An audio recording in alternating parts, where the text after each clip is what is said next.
सुना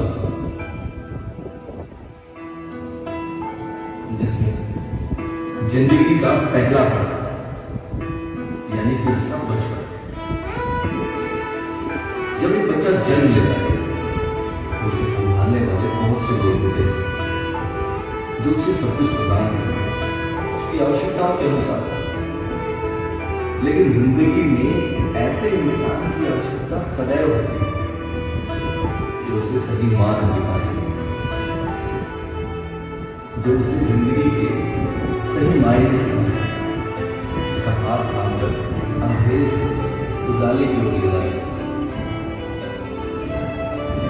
वही तो है जी, अंधकार से उजाले की तरफ ले जाने वाला।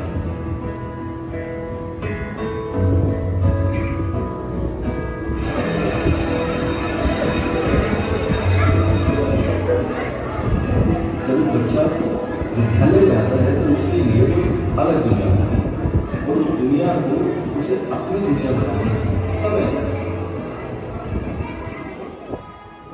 अनुक्रमांक 1, अनुक्रमांक 2, अनुक्रमांक 3, अनुक्रमांक 4, अनुक्रमांक 5, अनुक्रमांक 5, अनुक्रमांक 5।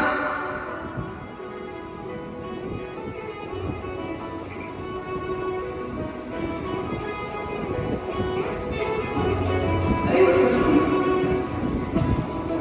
हमारी गाय ने 5 लीटर दूध पी गए। बताओ कितना बचा?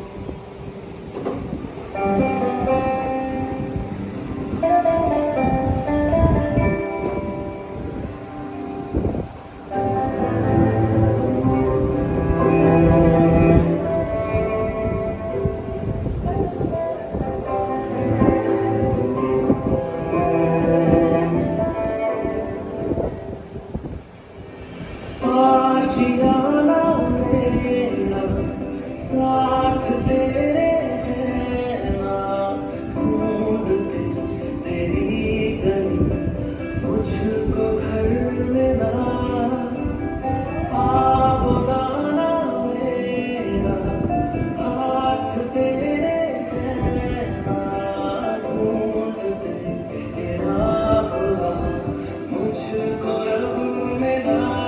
तू जो मिला यो हो गया मैं पागल, तू जो मिला यो हो गया सब हासिल,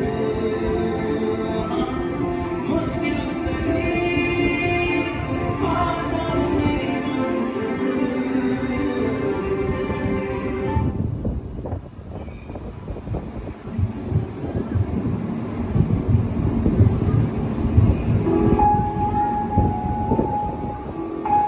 मेरे पास कितना लीटर दूध था और तुम लोग कितना पी गए थे? जब मेरे पास 5 लीटर दूध था और 3 लीटर तुम लोग पी गए, तो बताओ कितना बचा?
खाने का डब्बा देखा, कितना गंदा।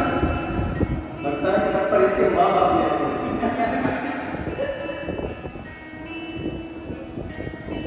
अरे नारायण भाई, थोड़े दूसरे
समाज में हर कोई किसी न किसी स्थान की चुने, लेकिन अगर हमें जिंदगी में कुछ करना है तो इन बातों पर ध्यान देना, सपने पर ध्यान नहीं देना।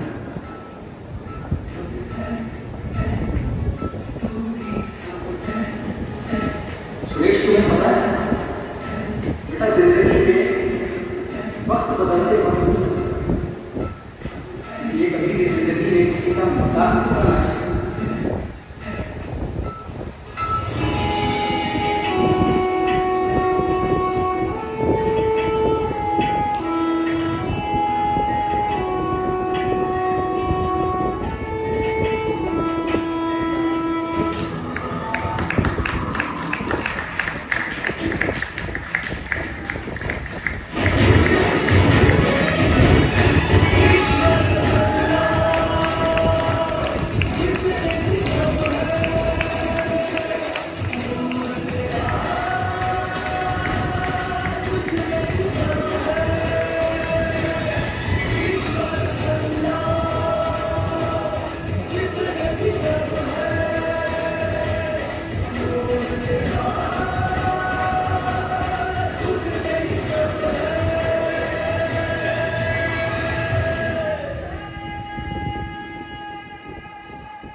अब पड़ाव तो जिंदगी में आते ही हैं, लेकिन ये कुछ अलग था।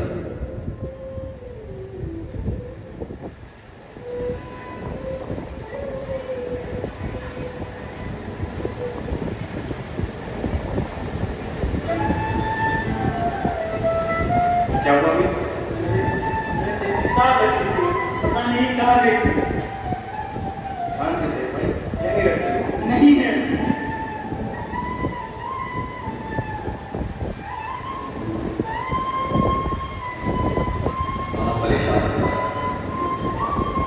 ये देख, तीन बस कब से मैं हमेशा बताता हूँ। अरे जब मैं इसे बेच कर आया, आधे पैसे मुझे भी दे दो। हाँ, बट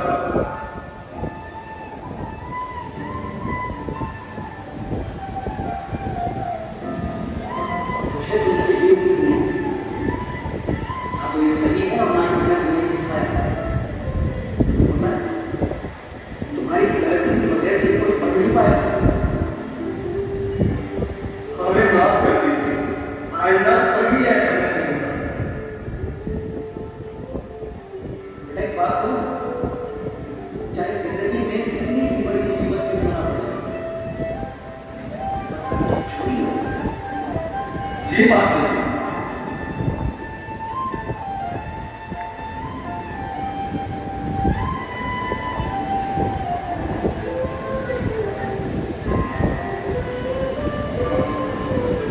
अमित भाई को मेरी किताब मैं कहाँ से? मेरे पास तो पैसे नहीं और अब तो परीक्षा भी आने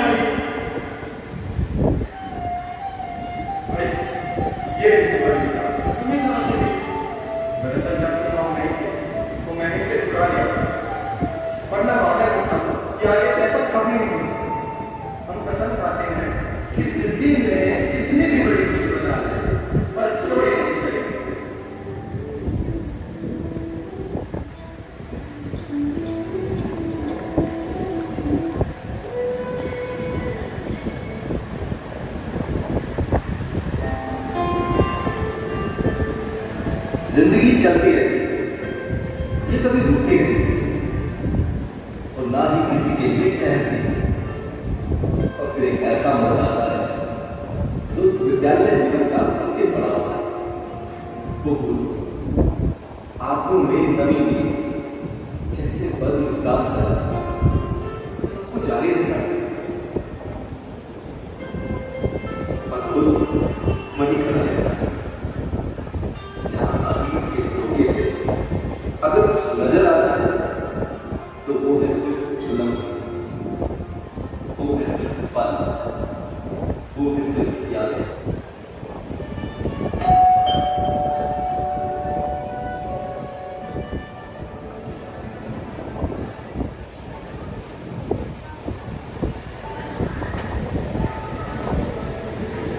अगर बुरा ना मानो तो एक बात कहूं, मैं हमेशा आपकी अर्धांगिनी बनकर रही हूँ। इतने सालों में ना तो हमारा घर बदला है, ना इसकी मरम्मत हुई है और ना ही वो गाड़ी बदली है। कुछ भी नहीं बदला। आखिर क्या पाया हमने?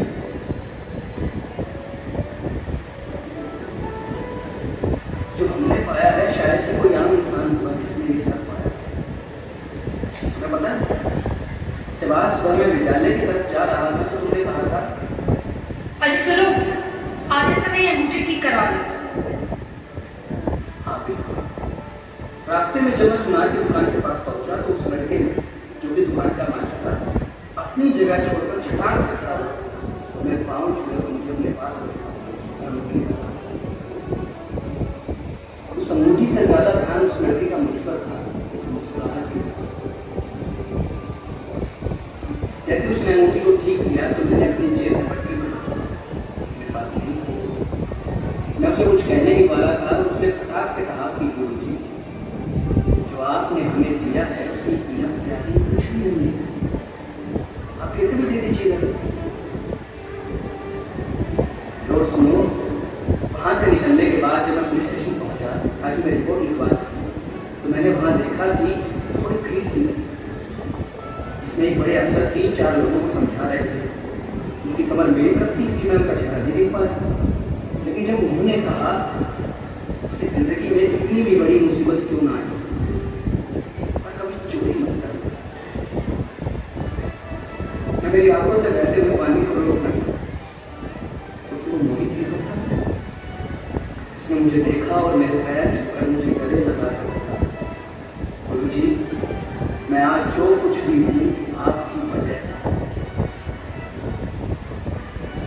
और ये सब जो मैं तुम्हें बताने के लिए घर आ रहा था तो मैंने देखा कि जो बच्चा गरीब बच्चों के पास से भी नहीं गुजरता था, आज ये अपने हाथों से खाना खिलाता है।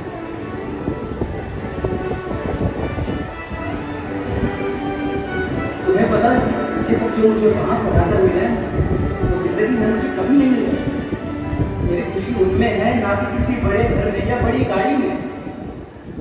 इसलिए मैं आज इस समाज में गर्व महसूस करता हूं कि मैं एक अध्यापक हूं।